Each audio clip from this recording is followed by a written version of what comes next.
unique combination of mob rule and boss rule is really endangering democracy in the Republican nominating process.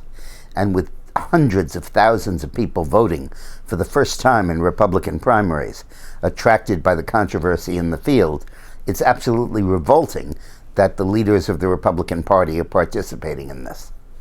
From the mob, of course, you see what that is. They were what they used to call in the communist world agents provocateurs, meaning people who enter a political situation deliberately to build up sentiment and build up a feeling of violence and create riotous conditions that ultimately reflect badly on the people holding the rally.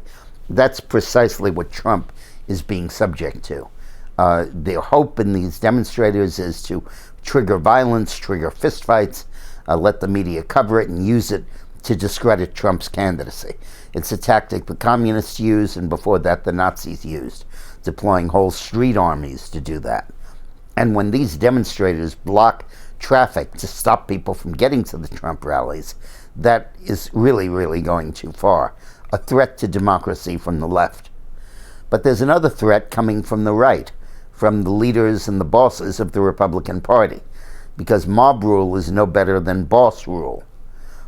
In the 1970s and the late 60s, people were clubbed and beaten and gassed and imprisoned in an effort to win the right to select nominees of the party directly by primary contests, as opposed to a few bosses picking them in the back room and telling everybody how to vote.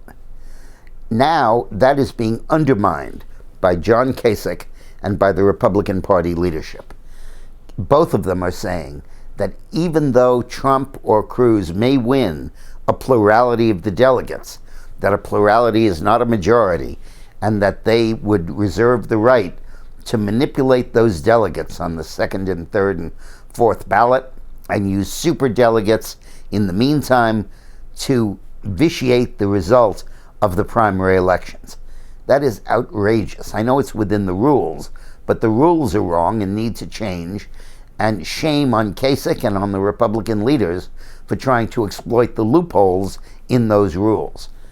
Absolutely, whoever gets the most delegates on the convention floor on the first ballot should get that nomination. Now, for a matter of 400, 500 delegates and you need 1,200, okay.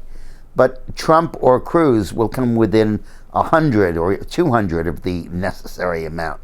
The winner will undoubtedly have over 1,000 delegates of the 1,237 you need to be nominated. More likely, they'll fall only about 100 votes short. And it would be criminal to steal that nomination from the person that wins it.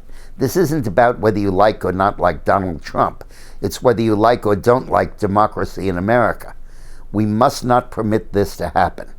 Now, the best way to not permit it to happen is not to vote for Kasich, to make your choice between Cruz and Trump, however you decide, and let that vote reflect itself in the delegate count in a fair contest between two strong candidates.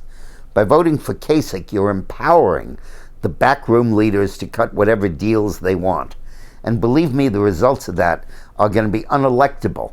If a Romney or somebody comes waltzing in and wins that nomination, it won't be worth the paper it's written on, because 8 to 10 million people will have voted in the Republican primary and will be shocked to see their choice completely disregarded. We simply can't do that as a party or as a country. Thanks for watching.